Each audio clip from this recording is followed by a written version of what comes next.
আসসালামু আলাইকুম। সকলে কেমন আছেন? কাছে দূরে যে যেখান থেকে দেখছেন আশা করি সকলে ভালো আছেন। আজকে একদম ভিডিওটা সকাল থেকে স্টার্ট করেছি, মানে এটা কিছুদিন আগেকার ভিডিও। তো আমি এখানে দেশি মুরগির ডিম ফ্রিজ থেকে বার করে নিয়ে সেদ্ধ করতে বসিয়ে দিলাম। সকালে যেহেতু সংসারের কাজ প্রায় হয়ে গিয়েছে, মানে প্রায় বলতে ঝাড়ু দেওয়া, ঘর পরিষ্কার করা এগুলো হয়ে গিয়েছে। তো আমি একদিকে ডিম সিদ্ধ করতে আর একদিকে চা করতে বসিয়ে দিয়েছিলাম। আর এখানে এই যে আপনাদের ভাইয়া শুকনো খাবার কিছু নিয়ে আসছিল, মানে বিস্কুট। তো এখানে খাস্তা বিস্কুট নিয়ে আসছিল, এখানে অরেঞ্জের ক্রিম দেওয়া বিস্কুটটা নিয়ে আসছিল, আমার মেয়ের অনেক পছন্দ। আর এই যে টোস্টটাও আমার মেয়ের অনেক পছন্দ, তো ওর জন্যই বিশেষ করে নিয়ে আসছে। মানে আমি কম খাই, আপনাদের ভাইয়াও কম খাই, তো মেয়ে তো ঘুরে ফিরে এগুলো খায়।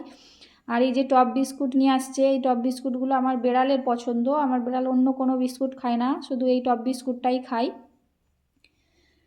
তো এখানে সবার পছন্দ মতো খাবার নিয়ে আসছিল আপনাদের ভাইয়া সকালেই। শুকনো খাবারগুলো নিয়ে আসছিলো, আর ওদিকে চা ডিম সিদ্ধটা হয়ে গিয়েছিল।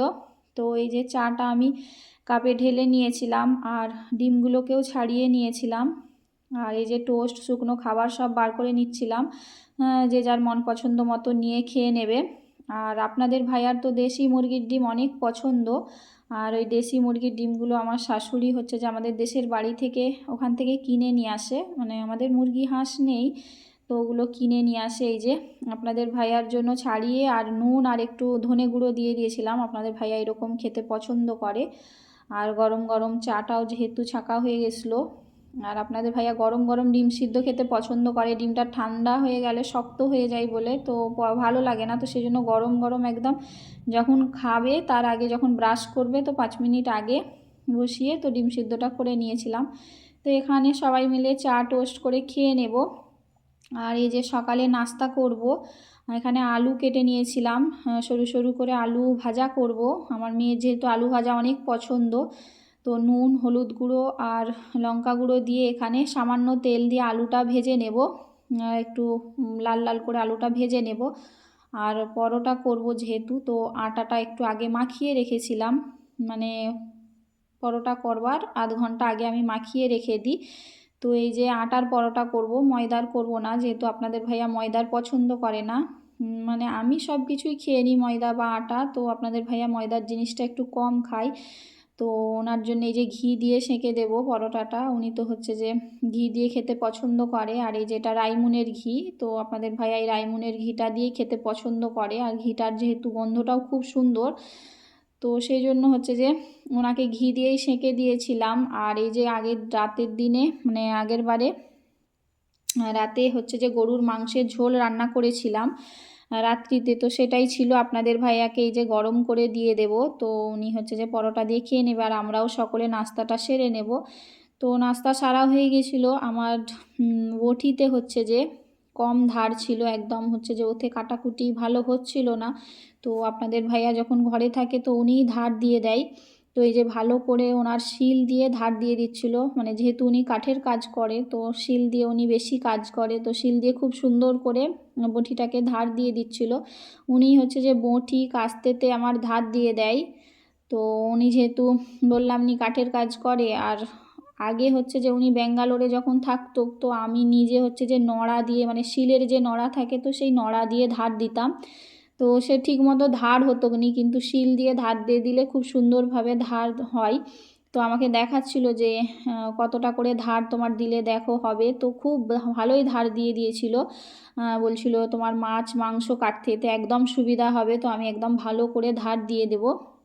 তো এই যে বলছিল আর দিচ্ছিল। আর উনি যেহেতু ঘরে থাকলে আমার তো অনেক কাজের সুবিধা হয়, তো অনেক কিছু কাজে হেল্পও করে। তো বললাম নি যে আগে বাইরে থাকতো তো একটু অসুবিধা হতো, নিজেকে সব কিছু করতে হতো। এখন বাড়িতে আছে যেহেতু, উনি কলিকাতায় কাজ করে, তো সপ্তাহে 2 দিন 3 দিন প্রায় বাড়িতেই থাকে, আর বেশিরভাগ রাত্রিতেও চলে আসে। তো এই যে চকচকে করে একদম ধার দিয়ে দিল। তো কাস্তেটাকেও একদম চকচকে করে ধার দিয়ে দিয়েছিল, কাস্তেটাকে আর দেখালাম না, ওটা দিয়ে হচ্ছে যে আমার ছাগলের ঘাস আর কলা পাতা কাটতে সুবিধা হয়। তো সেই জন্য উনি ছিল, তো সব কিছু ভালো করে একদম চকচকে করে এই যে পরিষ্কার করে একদম ধার দিয়ে দিল, পানি দিয়ে খুব সুন্দর করে ধার দিচ্ছিল। দোকানে যেরকম ধার দিতে দিলে দিয়ে দেয়, তো সেরকম করে একদম ধার দিয়ে দিয়েছে। আর যেহেতু ওইদিকে রান্না বাড়া করব, তো জোগাড় করে নিয়েছিলাম, তো আজকে গ্যাসে রান্না করব। আর বললাম নি এটা কিছুদিন আগেকার ভিডিও, তো গ্যাসে রান্না করেছিলাম, তো সেই ভিডিওটাই আপনাদের সাথে শেয়ার করছি। এখানে চিংড়ি মাছ নিয়েছিলাম, চিংড়ি মাছের ঝাল করব। তো প্রথমে পেঁয়াজটাকে লাল করে তো পানি দিয়ে দিয়েছিলাম, ওতেই গুঁড়ো মশলা, লঙ্কা গুঁড়ো, হলুদ গুঁড়ো, নুন, জিরে, ধনে সব কিছু দিয়ে ভালো করে মশলাটাকে কষিয়ে আর চিংড়ি মাছটা একদম কষা কষা করে ঝাল বানাবো। তো যারা এতক্ষণে ভিডিওটা দেখছেন এখনও একটা লাইক দেননি, একটা লাইক দিয়ে দিবেন। আর নতুন বন্ধু হয়ে থাকলে ভিডিওটার কোথাও কোনো অংশ যদি আপনাদেরকে ভালো লেগে থাকে তো প্লিজ চ্যানেলটাকে সাবস্ক্রাইব করে বেল আইকনটা দাবিয়ে দেবেন। নোটিফিকেশান পাওয়া মাত্রই আপনারা আমার ভিডিওটা দেখতে পাবেন। তো এখানে পেঁয়াজটা কষানো হয়ে গিয়েছিল, উপর থেকে একটু পানি দিয়ে দিলাম, দিয়ে আর একটু ভালো করে এটাকে কষিয়ে তো চিংড়ি মাছটার ঝালটা বানিয়ে নেব। আর চিংড়ি মাছের কষা কষা ঝাল তো খেতে সকলের যেহেতু অনেক পছন্দ, তো এই চিংড়ি মাছটা হচ্ছে যে আমাদের বাড়িতেই নিয়ে আসছিল, যে মাছওয়ালাটা নিয়ে আসে, তো সেটাও দেখাইনি আর শেয়ার করিনি। বেশিরভাগ তো মাছের ভিডিও শেয়ার করি যে মাছওয়ালা নিয়ে আসে। তো এটা হচ্ছে যে একদম সকালবেলায় নিয়ে আসছিলো, সকালেই বেশিরভাগ নিয়ে আসে বললাম নি, তো ওনার কাছ থেকেই মাছটা নিয়েছিলাম। আর আমি কচুলতি রান্না করব, তো বাগান থেকে কচুলতি তুলে নিয়ে এসে কেটে কুটে রেখেছিলাম, তো সেটাও আর দেখালাম না, যেহেতু আগে আমি অনেকবার দেখেছি কচুলতি কাটা তোলা। তো কচুলতিটাকে আমি টাটকা একদম রান্না করব, যেহেতু সেই দিনেই হচ্ছে যে বাগান থেকে তুলে নিয়ে আসছিল।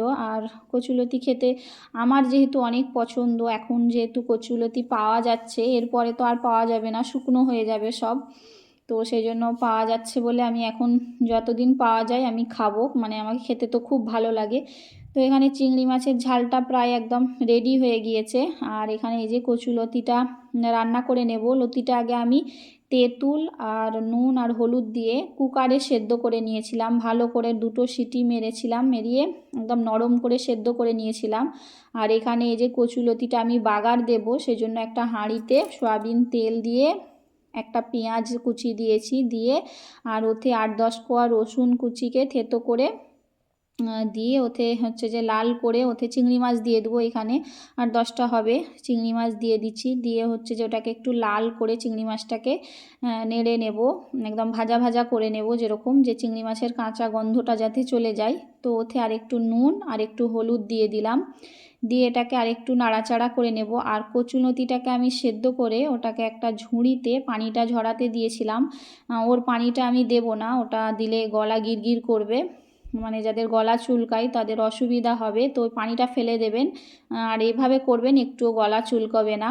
এই যে ঝুড়িতে পুরো একদম পানিটা ঝরে গিয়েছে, তো মশলা চিংড়ি মাছের সাথে কষানো হয়ে গেছিলো, তো ওতে এই যে কচুলতিটা দিয়ে দিলাম, দিয়ে ওটাকে আরেকটু ভালো করে নাড়াচাড়া করে নেব। নিয়ে ওতে আমি একটু চিনি দেব, আমি তো শাক বা সবজিতে একটু চিনি দিলে আমাকে ভালো লাগে, তো আমি অবশ্যই দিই, তা আপনারাও দেবেন, দেখবেন খেতে ভালো লাগবে, মানে মুখের স্বাদটা আরও অন্যরকম লাগবে। এই যে আমি চিনি দিয়ে দিচ্ছি, আর যেহেতু এটা মিষ্টি মিষ্টি টক টক বানাবো, তো চিনি দিয়ে এতে পানি দিয়ে আমি এটাকে হচ্ছে যে আর 5 মিনিটের মতো ফুটতে দিলেই তো এটা হয়ে যাবে। এটাকে একটু ঝোল ঝোল করে বানাবো, আমরা এরকমভাবেই বানিয়ে খাই, তো সেটাই আপনাদের সাথে শেয়ার করলাম। তো আমার রান্না কমপ্লিট। পাশের বাড়ির ভাবিদের এই যে তরকারি দিয়ে গেল, ওদের ফুলকপি ফুলবড়ি দিয়ে রান্না করেছিল, আর গরুর মাংস রান্না করেছিল আলু দিয়ে। এই যে গরুর মাংস আলু দিয়ে, একদম গরুর মাংসটা চর্বিওয়ালা ছিল মনে হয়, বসে গিয়েছিল, তো দিয়ে গিয়েছিল, ওর বাচ্চারা দিয়ে যায় তরকারি, দেওয়া না যেহেতু হয়। তো আর এখানে পালং শাক রান্না করেছিল, তো সেটাই দিয়ে গেছিলো। তো দুপুরের খাওয়াটা সেরে নিয়েছিলাম, সেটার ভিডিও আর দেখালাম না, খেয়ে একটু ঘুমিয়ে পড়েছিলাম। বিকাল হয়ে গেছে, যেহেতু আমার ঘুমানো অভ্যাস, আমি আধা ঘন্টা হলেও ঘুমোই। তো বিকালে উঠতেই যে পানি ফল বিক্রি করতে আসছিলো, গেট খুলতে একদম দেখলাম পানি ফল করে আওয়াজ দিচ্ছিল। তো ওনাদের চাষের, এই কাকাটাদের চাষ করে, তো 1 কেজি 1 কেজি করে এই যে প্যাকেট করে নিয়ে আসছে, তো দেখছিলাম একদম টাটকা পানি ফল, তো ফ্রেশ একদম, তো খেতে তো ভালোই লাগবে। আর 12 টাকা কেজি করে বিক্রি করছিল, 12 টাকা 10 টাকা আমাদের এখানে এরকমই দাম।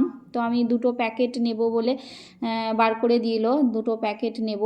তো কাকাটাদের যেহেতু চাষের, কাকাটার একদম বলছে আমার হাত একদম হচ্ছে পানি ফল কাঁটা কাঁটা থাকে, তো তুলে হাত একদম ক্ষত হয়ে গেছে, তো কাকাটা হাতটা দেখাচ্ছিল আমাকে। যে আমার হাত পানি থেকে তুলে আর সারাদিন আমরা পানিতে থাকি, আমাদেরকে অনেক ঠান্ডা লাগে। আর আমরা যেহেতু চাষ করি আর একদম কম দাম যেহেতু দেয়, পানি ফল একদম সস্তা। তো এই যে কাকাটারও ভিডিও করলাম, কাকাটা হচ্ছে যে একটু হাসি দিল, খুব ভালো লাগলো। তো পানি ফলটা নিয়ে বাড়ির ভেতরে চলে আসলাম যে খেয়ে নেবে। এই যে 1 প্যাকেট 2 প্যাকেট নিয়েছিলাম, 1 প্যাকেট ওই ভাবিদেরকে দিয়ে দিয়েছি আর 1 প্যাকেট এই যে আমরা খাবো। আর এই যে বিকালবেলা বাইরেটায় বসেছিলাম, আর কতগুলো কুকুরের বাচ্চা আসছে, এই যে দেখুন খেলা করছে। মানে ঝিলে হচ্ছে অনেক কুকুর থাকে, তো সেখানে মানে কুকুরের অনেক বাচ্চা হয়েছে, তো অনেকগুলো আসছিল। তার মধ্যে এই যে 2টো ছিল, খেলা করছিল। আমার মেয়ে তো ওদেরকে ঘর থেকে বিস্কুট টোস্ট এইসব বার করে এনে দিল, ওরা খাচ্ছিল আর বলছিল আমি একটাকে রাখবো।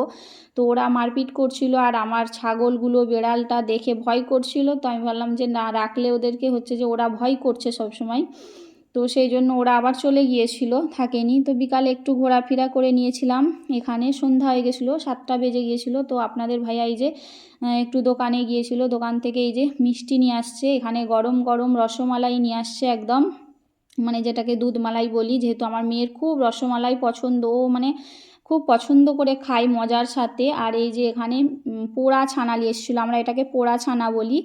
আর এখানে মতিচুরের লাড্ডু নিয়ে আসছিলো। তো সবাই মিলে সন্ধ্যার হচ্ছে যে এটা দিয়েই টিফিন করে নেব। আর একটু চা বানিয়েছিলাম, সেটা আর শেয়ার করলাম না। মিষ্টি খেয়ে সন্ধ্যার খাবারটা সেরে নেব। তো ভিডিওটার প্রায় শেষ পর্যায়ে চলে এসেছি। তো যারা ভিডিওটা দেখছেন সকলকে অসংখ্য ধন্যবাদ। সকলে আমাদের জন্য অনেক অনেক দোয়া করবেন। আর আপনাদের সাথে অবশ্যই দেখা হবে অন্য কোনো ভিডিওয়, আর ভিডিওটা পুরোটা ফুল ওয়াচ করবেন। তো সকলে অনেক অনেক ভালো থাকবেন, যে যেখান থেকে দেখছেন অবশ্যই আমাদের জন্য অনেক অনেক দোয়া করবেন, ভালোবাসা পাঠাবেন। তো আপনারা কারা কারা রসমালাই খেতে পছন্দ করেন আমাকে অবশ্যই কমেন্টে জানাবেন। সকলে আমাদের জন্য বললাম অনেক অনেক দোয়া করবেন, ভালো থাকবেন। আল্লাহ হাফেজ।